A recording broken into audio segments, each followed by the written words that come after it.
Students, आज मैंने combined grade level examination 2023 SSC CGL 2023 में आए हुए प्रश्न पत्र को लिया है। इसमें टोटल 25 प्रश्न मैथ के आते हैं। मैं वो 25 प्रश्नों को आपको करवाऊंगा बहुत ही सिंपल और शॉर्ट ट्रिक वाले, कॉन्सेप्ट क्लियर वाले मेथड से, और पेपर सॉल्विंग मेथड से करवाऊंगा किस प्रकार पेपर को सॉल्व करते हैं। पहला प्रश्न है, दिए गए व्यंजक का मान ज्ञात कीजिए। तो इसमें मल्टीप्लिकेशन करनी है और जितना मल्टीप्लिकेशन आएगा वही। तो हमने स्टार्टिंग करते पहले बी की ए से गुणा करेंगे तो ये आएगी, बी की -2 तो -2b स्क्वायर आएगी, -3a की तो ये -3a स्क्वायर आएगा, ये माइनस माइनस प्लस हो जाएगा, कितना हो जाएगा 3 दूनी 6ab। यहाँ कितना हो जाएगा, बीच में प्लस है, प्लस रख लीजिए। यहाँ हो जाएगा ए की ए स्क्वायर, यहाँ ए की बी से ए बी, यहाँ इसकी होगी -3ab, और फिर b प्लस बी और माइनस बी की -3b स्क्वायर।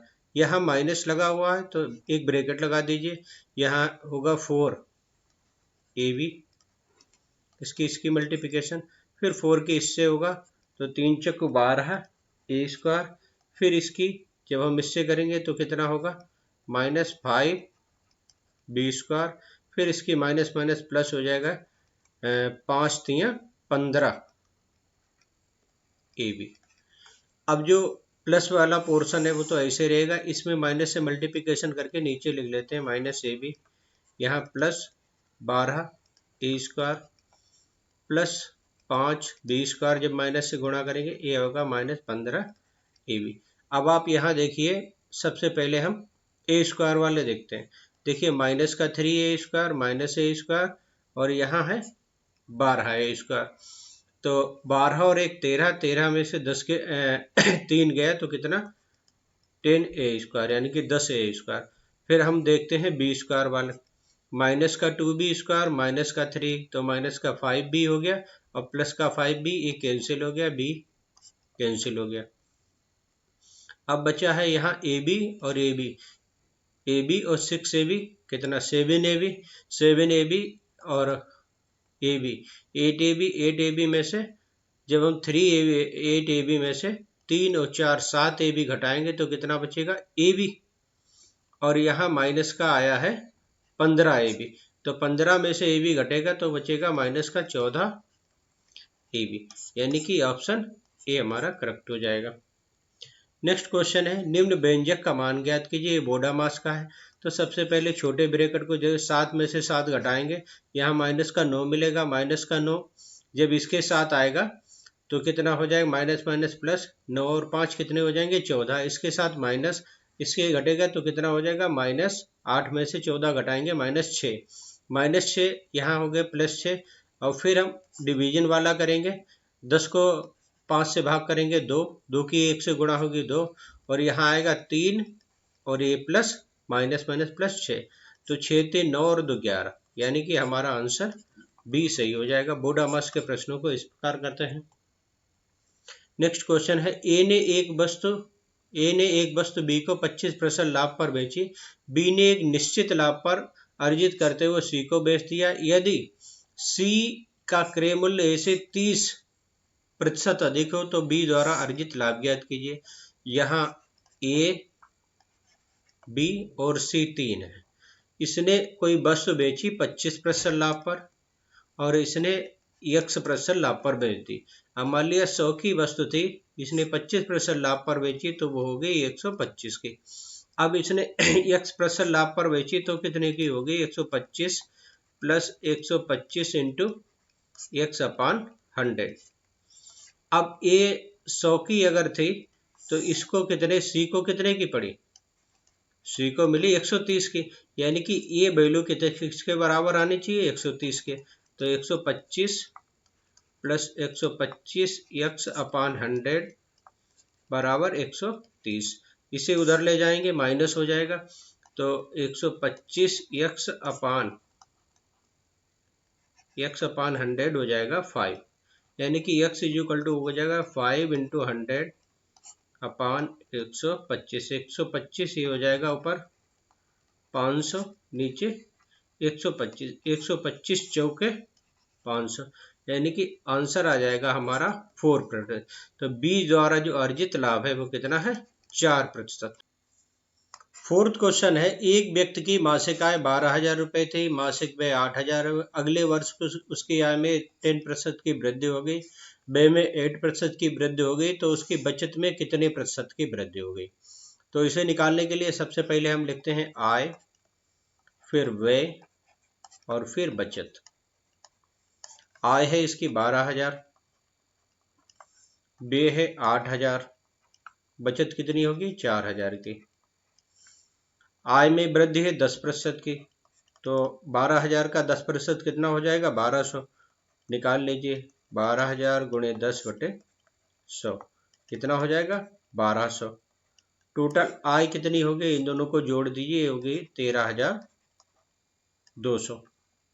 व्यय में कितनी वृद्धि है? 8% की, तो 8,000 का 8% हो जाएगा 640। 8,000 गुणे 8/100 कितना हो जाएगा? 640। अब ये टोटल बचत हो गई 8,640, तो व्यय हो गया। अब बचत कितनी हो जाएगी? इसे इसमें से जब घटा देंगे, इसे जब हम इसमें से घटाएंगे तो देखिए ये आएगा 0, 10 में से 4 गया 6, यहाँ 11, 11 में से 6 गया 5 और 4, ये आया 4,560। अब बचत में वृद्धि कितनी होगी? इसमें से इसको घटा दीजिए, 560 रुपए की वृद्धि हुई। प्रतिशत वृद्धि कितनी हो जाएगी? 560 गुणे 100 बटे प्रारंभिक बचत। प्रारंभिक कितनी? 4,000। 4,000, 1 2 3, 1 2 3, 14 चक्कु 56 कितनी आ जाएगी? ये आ जाएगी 14%। इसे काटेंगे तो 14 आ जाएगा, यानी कि ऑप्शन ए हमारा सही है, एक सही है। नेक्स्ट है, दी गई आकृति में एक वृत्त पी क्यू आर इस प्रकार उत्कीर्ण है, बिंदु डी ई एफ भुजाओं पी क्यू आर को स्पर्श करते हैं। डी ई एफ स्पर्श करते हैं। यदि भुजाओं की लंबाई पी क्यू बराबर 18, क्यू आर बराबर 13, आर पी बराबर 15, तो पी डी की लंबाई ज्ञात कीजिए। इसमें एक कॉन्सेप्ट है, दिए गए बिंदु से किसी वृत्त पर स्पर्शी समान होती है। जैसे पी से ये पी एफ है और पी डी ये समान होंगे। किसी भी दिए गए बिंदु से वृत्त पर खींची गई स्पर्शियां हमेशा समान होती हैं। तो अगर हम इसे x मान लें, ये भी x हो जाएगी, इसे y मान लें, ये भी y हो जाएगी, इसे z मान लें तो ये भी z मान लें। तो अब हम इन तीनों को जोड़ दें, मतलब तीनों भुजाओं को जब जोड़ेंगे, जैसे पी क्यू, ये P Q plus Q R plus R P को जब जोड़ेंगे तो इधर आएगा 18 प्लस 13 प्लस 15, इधर कितना हो जाएगा? x प्लस वाई, इधर कितना हो जाएगा? y प्लस जेड, इधर कितना? z plus x। अब ये हो जाएगा 2 बार x आई 2 बार y, तो 2 कॉमन लेंगे, x plus y plus z। इधर कितना हो जाएगा? 8 3 11 5 16, 5 3 8 8 16 6, 1 और 1 2 और 1 3 और एक हासिल वाला 4। जब इसे 2 से काट देंगे, 2 से काटेंगे, ये हो जाएगा 23। कितना हो जाएगा? 23। x plus y plus z बराबर कितना आ गया? 23। हमें मान पी डी का निकालना है, यानी कि x की वैल्यू हमें फाइंड करनी है। तो हमें क्या घटाना होगा? बाई जेड घटाना होगा, यानी कि बाई प्लस जेड। तो बाई प्लस जेड का मान है आर क्यू। आर क्यू कितना है? आर क्यू या क्यू आर है 13। तो यहाँ बाई प्लस जेड बराबर हो जाएगा 13। जब हम इन्हें घटा देंगे, माइनस माइनस माइनस ये कैंसिल हो जाएंगे, x बराबर आ जाएगा 10 सेंटीमीटर। कितना आ जाएगा? 10 सेंटीमीटर। तो पी डी की लंबाई 10 सेंटीमीटर, यानी कि ऑप्शन हमारा एक करेक्ट हो गया। क्वेश्चन नंबर 6 है, कपास और खादी के कुल उत्पादन के मध्य कितना अंतर है? इसमें हमें कपास देखना है ए, खादी ए। कपास के कुल उत्पादन में इन सबको जोड़ेंगे, 114, 120, 121, 4 और 1 5, और ये हो जाएगा 2 और 1 3 और 2 5 3। खादी को जोड़ेंगे तो कितना आ जाएगा? 5 और 8 13 के 3, ये आ जाएगा 363। अंतर पूछना है तो बड़े में से 363। तो 363 में से जब हम 355 को घटाएंगे तो कितना आ जाएगा 8, यानी कि ऑप्शन 4 हमारा सही है। नेक्स्ट है, यदि x प्लस वाई बराबर 7, एक्स वाई बराबर 19, तो x square plus y square का मान ज्ञात कीजिए। अगर यहाँ इस प्रकार की संख्याएं होती, x प्लस वाई बराबर 7 और यहाँ उन दोनों का गुणा होता, तब तो ये आसानी से लग जाता है। अब इसमें फार्मूले का यूज करना पड़ेगा। देखिए फार्मूला x प्लस वाई का होल स्क्वायर क्या होता है, x square plus y square plus 2xy। तो यहाँ x प्लस वाई की जगह 7 का square, x square y square की वैल्यू हमें याद करनी है। 2 इंटू एक्स वाई का मान कितना है 19, यानी कि x square plus y square बराबर कितना हो जाएगा, ये हो जाएगा 49, और ये माइनस ये प्लस है, जब इधर जाएगा तो माइनस हो जाएगा। 19 दूनी 38, 49 में से जब 38 घटाओगे तो कितना आ जाएगा 11, यानी कि ऑप्शन 2 हमारा सही। क्वेश्चन नंबर 8 है, अनुज अनूप को अपनी अपनी कारों में स्थान ए से स्थान बी की यात्रा करनी है। तो स्थान ए से स्थान बी की यात्रा करनी है। एक है अनुज और एक है अनूप। अनुज 70 किलोमीटर प्रति, इसकी चाल कितनी है 70 किलोमीटर पर आवर, और कार चला रहा है, प्रत्येक 10 मिनट के 3 पड़ाव लेता है। तो रुकता कितना है, पड़ाव लेता है, रुकता है 3 गुणे 10 बराबर 30 मिनट, या 60 से भाग करें तो 1/2 घंटे, यानी कि 0.5 घंटे ये रुकता है। जबकि अनूप 80 किलोमीटर, अनूप की चाल कितनी है 80 किलोमीटर पर आवर, और प्रत्येक 15 मिनट के 4, ये कितना रुकता है, ये रुकता है 15 गुणे 4, यानी कि 60 मिनट, यानी कि 60/60, यानी कि 1 घंटा रुकता है, 1 आवर क्या रुकता है। और इसे अनुज को पहुंचने में कितना समय लगता है, समय लगता है 8.5 घंटे। कितने लगते हैं 8.5 घंटे, जिसमें 0.5 घंटे वो रुका है। तो चला कितने समय है, तो चलने में लगा समय है 8.5 माइनस 0.5, तो कितना है 8 घंटे। और 8 घंटे में उसने इस चाल से कितनी दूरी तय की, तो दूरी बराबर हो जाएगा अनुज के लिए चाल गुणे समय, यानी कि 70 गुणे 8, कितना हो जाएगा 8 7 56, 560 किलोमीटर। अब ये 560 किलोमीटर दूरी अनूप ने कितने समय में तय की। अनूप का अगर हमें समय निकालेंगे तो समय बराबर क्या होता है, दूरी बटे चाल। चाल है इसकी 80, 8 7 56। अब ये चला कितना है 7 घंटे, लेकिन इसने क्या किया 1 घंटे रेस्ट भी किया, तो कुल समय कितना हो जाएगा, कुल समय हो जाएगा इसका 7 + 1 बराबर 8 घंटे, यानी कि ऑप्शन 4 हमारा सही हो जाएगा। नेक्स्ट है, एक कक्षा की 5 लड़कियों का वजन इतना इतना है, इन 5 लड़कियों का औसत वजन। तो औसत वजन क्या होता है, 5 लड़कियां हैं, इन्हें जोड़ के इन्हें हम जोड़ देंगे और 5 से डिवाइड करेंगे। जब इन्हें हम जोड़ते हैं तो आता है 265। कितना आता है 265। 265 को जब हम 5 से डिवाइड करेंगे तो 25 25 5 × 15, यानी कि औसत हमारा आ जाएगा 53, ऑप्शन ए। क्वेश्चन नंबर 10 है, आनंद 5 घंटे पहले अंतराल में 50 किलोमीटर की चाल से एक निश्चित दूरी तय करता है। दूसरे अंतराल में चाल में 20% की वृद्धि की जाती है, जिसके कारण उसने पहले अंतराल की तुलना में 20% अधिक दूरी तय की। वह तीसरे अंतराल को पहले दोनों अंतरालों की औसत चाल से तय करता है और दूसरे अंतराल की दूरी की तुलना में 10% अधिक दूरी तय करता है। तीनों अंतरालों को पूरा करने में कितना समय, तो आनंद है 3 अंतरालों में दूरी तय करता है, 1 2 3।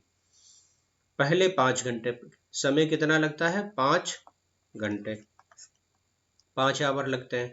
चाल कितनी है उसकी 50 किलोमीटर पर आवर। तो ये कितनी दूरी तय करेगा? दूरी बराबर चाल गुणे समय, 50 गुणे 5 गुणे 50, यानी कि ये तय करेगा 250 किलोमीटर। कितनी? 250 किलोमीटर। दूसरे अंतराल के लिए क्या होता है? चाल में 20% की वृद्धि की जाती है। अब 50 का 20% जब वृद्धि की जाती है, ये वृद्धि की जाती है, तो कितनी हो जाएगी? 10 हो जाएगी। कैसे? 50 गुणे 20 बटे 100, ये आ जाएगा 10%। अब उसकी 10 आ जाएगा, तो अब चाल कितनी हो जाएगी? इसके लिए चाल हो जाएगी इसकी 50 और 10 कितनी हो जाएगी? 60 किलोमीटर पर आवर। डिस्टेंस में क्या होती है? 20% की वृद्धि होती है, तो यहाँ भी 20% की वृद्धि।